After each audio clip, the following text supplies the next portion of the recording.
So let's talk about the crews that are on this project, because I'm standing out here at 9:30 in the morning. I've got a tank top and cutoffs and sandals. And when I pulled up to the job site, which, by the way, OSHA, we are not in the job site. Okay, we're at the edge. It is damn hot. And you guys, I mean, we've been setting records now for heat the last week especially, but this whole summer has been brutal. So talk to me a little bit about the conditions that all of your crews are in. I mean, I've seen, full masks and the headgear, hard hats, long sleeve shirts, boots, pants, all of that. So it's pretty tough working conditions. It's very tough working conditions,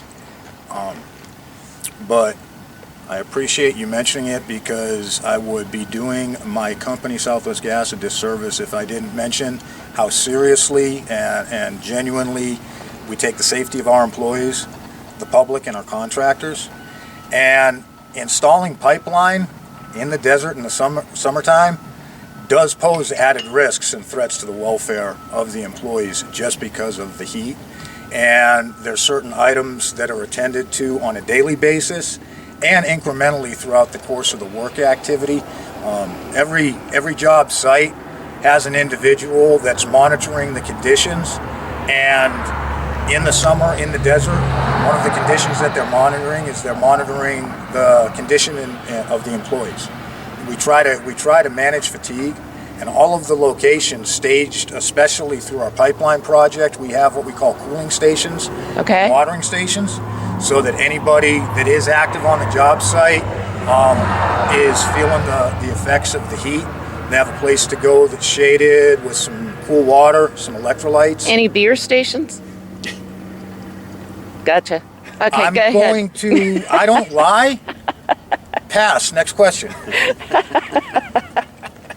These guys are Outside great. the scope of the area we're specifically responsible for, I don't know if there's a cooler or not. I have not seen one. These guys are really great. For all our readers, these guys are really great. So how many construction workers do you have at the various sites, not just here at the corner of Mesquite Heights and Canyon Crest, but also further north of here in the desert itself? We have on any given day between 75 and 90 people. We actually have, it's a separate project for us, but it is incorporated with our pipeline project, and that is our tap site, our transfer point, because you mentioned that we are getting our gas from Kern River in Lincoln County. It is an extremely involved, comprehensive operation to be able to construct the facility that is going to take the gas at their pressures, regulate it down to the pressures that we operate at, measure it, odorize it. That particular site is going to have communication and power, and it's 14 miles outside of town in the desert. Yeah. So there's some certain challenges that have come into play, but the construction of the tap site is a joint effort with Kern River and their contractor.